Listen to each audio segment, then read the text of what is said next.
2025 भर्तियों का वर्ष आज ही सुनिश्चित करें अपना सिलेक्शन और डाउनलोड करें तैयारी कर लो ऐप।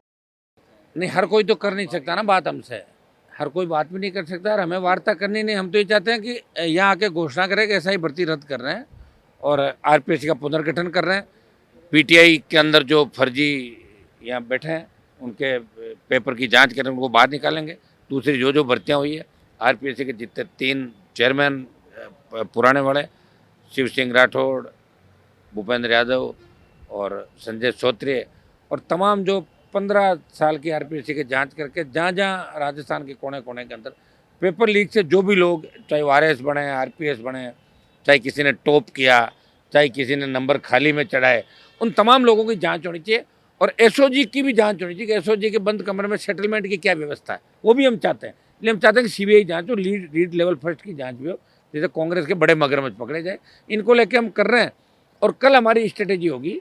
कल एक बार हम पूरे इस आंदोलन को और आगे किस तरह बड़ा करें। हम चाहते हैं कि अगर सरकार नहीं मानती तो 1 लाख जवान राजधानी में जुटेंगे और आर पार की लड़ाई का ऐलान हम कल करें। सचिन पायलट के बारे में आप लगातार जिक्र कर रहे थे, उन्होंने यात्रा भी की, आज उनका बयान आया है कि सब इंस्पेक्टर भर्ती रद्द होगी। हाँ, तो चलो एक बयान तो आया, आरपीएससी वाला भी बाकी है उनका भी, वो भी जल्दी दे दे तो ठीक रहे, क्योंकि नौजवान बार बार उनको कोच रहा है कि हनुमान जी अकेले लड़ रहे हैं, आप भी लड़ो। उनको तो आना चाहिए हमारे मंच पे, उनको मिलने ही आ जाना चाहिए। इंडिया अलायंस के अंदर तो है ही, हम लोग आना चाहिए। मैं तो कह रहा हूँ कांग्रेस पार्टी को अलग टेंट लगा देना चाहिए वहाँ, मना थोड़ी कर रहे हैं हम, बाद में भी इसके खिलाफ लड़ लेंगे। लेकिन कांग्रेस के तो बहुत से नेता जेल जाएंगे, इसलिए वो लोग सड़क पर नहीं लड़ेंगे कांग्रेस पार्टी के। और हम चाह रहे हैं कि जितने, हाँ बात कर रहे हैं डॉक्टर साहब, सरकार के अंदर है वो, तो बयान क्या है, वो तो रद्द कराने का आदेश करें डॉक्टर साहब। डॉक्टर साहब को तो अब उनकी भजन लाल जी के साथ फोटो भी आई है परसों, मतलब इनकी आपस में अच्छी दोस्ती भी हो गई, मैंने देखा लंबे समय बाद। तो भजन लाल जी के कान में बात कह देनी चाहिए उनको कि साहब एक भर्ती रद्द करो और डॉक्टर साहब को क्रेडिट मिल जाए। क्रेडिट की लड़ाई है तो उनको रद्द करा देनी चाहिए। मामला उन्होंने उठाया था, हम भी लड़ रहे थे, हम आज बैठे हैं 10 दिन से। तो हम चाहते हैं डॉक्टर साहब सरकार के अंदर है तो भूले नहीं कि सरकार में कैसे पहुँचे, नौजवानों के संघर्ष से पहुँचे, प्रत्येक जवान ने उनके लिए संघर्ष किया, काम किया। तो उनको भी इस चीज़ को याद रखना, सरकार को भर्ती रद्द करनी चाहिए। हाई कोर्ट, सुप्रीम कोर्ट को भी ऐसे मामले में स्वतः संज्ञान लेके और रद्द करना चाहिए। बहुत से मामलों के अंदर ऐसा हुआ। मैंने नहीं देखा, मैंने नहीं देखा। ये बोला है कि वो हार गए और हार का सदमा हाँ। लगा, इसलिए इस तरीके से। अब उनके बारे में इसलिए नहीं कहूँगा, वो कुछ है ही नहीं है, उनका कोई पॉलिटिकल इतना वो नहीं, उनके बारे में बयान दो। मेरा कोई प्रवक्ता उनके लिए बता देगा आपको सारी बात, है ना। वो तो खुद जल्दी जहाँ जाना वहाँ जाएंगे, उनके भी सारे कागज इकट्ठे हो गए हमारे पास। और उनके लिए तो वसुंधरा जी खुद ही बोल गई, जलदाय मंत्री के लिए तो वसुंधरा जी ज़्यादा कौन बोलेगा। पूर्व मुख्यमंत्री बोली कि पानी वाले अधिकारी सो रहे हैं, जनता त्रस्त, अधिकारी मस्त और भारी भ्रष्टाचार जेजेएम के अंदर, वो तो खुद ही हो गया सारा। कर रहे हैं, वो भी कर रहे हैं। लेकिन जांच एजेंसी ने 3 लेटर दे दिए शिक्षा विभाग को और 1 लेटर दिया है कर्मचारी चयन बोर्ड को, और उसमें बकायदा ये कहा है कि 1200 फर्जी हैं। उसके इस लेटर को 6 महीने हो चुके हैं दिए हुए, अब तक इस लेटर की जो है जांच जो है की नहीं जा रही है, जो फर्जी है उनको बाहर नहीं निकाला जा रहा है। जब पर्ची से मुख्यमंत्री बन रहा है तो लेटर छुपा लिया होगा कहीं। लेटर छुपाने वाले भी गिरोह वाला काम कर रहा है। कोई लेटर आए, मेल आए, छुपा लो, दिखाओ मत, मना कर दो कि हमारा है ही नहीं, हैंडराइटिंग हमारी नहीं, जांच कराओ। तो बहुत से गिरोह काम कर रहे हैं भाई राजस्थान के अंदर। जेब कट्टे कितने घूम रहे, देखो हर रैली में कितनी जेब कट रही है। अलग अलग गिरोह काम कर रहे हैं राजस्थान के अंदर। कोई वैसे जेब काट रहा है, कोई दूसरे तरीके से काट रहा है, कोई सरकार के अंदर है कि जेब काट रहा है।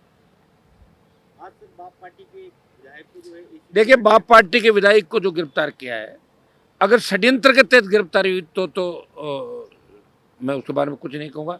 और वास्तव में अगर उन्होंने पैसा लिया है तो राजकुमार रोत जो अध्यक्ष हैं, बाप के सांसद हैं, उनको मैं कहना चाहूँगा, मेरे साथ पार्लियामेंट के अंदर है, छोटे भाई मेरे, कि उनको विधायक के खिलाफ कार्रवाई करनी चाहिए।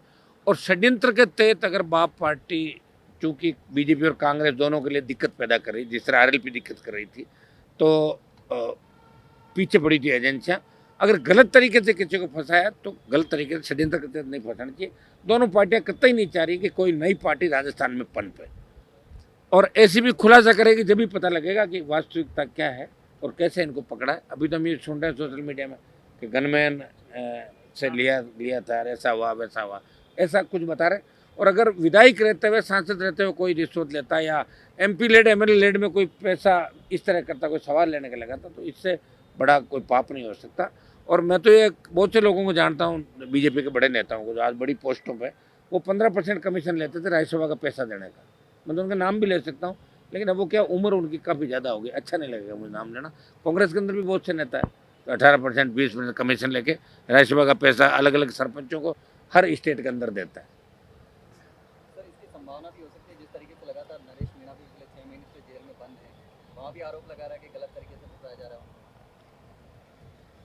उसमें तो एक्चुअली क्या, नरेश के परिजन CM से मिले थे, वही बता सकते हैं। मेरे को इस मामले में इतना ज़्यादा जानकारी नहीं है। परिजन मेरे पास आए थे, मैं उनकी मदद भी करना चाहता भी था। छोटा भाई हमारा वो लड़ रहा है, तो अब ये हाई कोर्ट के अंदर मामला अटका हुआ और CM ने परिजनों को बुलाया था डायरेक्ट, किरोड़ी लाल जी और इनको अलग करके, कोई सीधी मैं बात कर लूँ इनसे।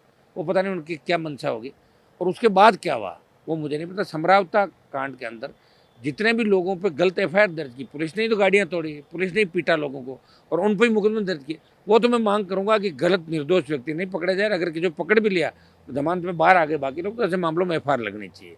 पुलिस को इस तरह नहीं कर, सरकार ने जब बात की है तो सरकार को अपनी बात पर रहना चाहिए।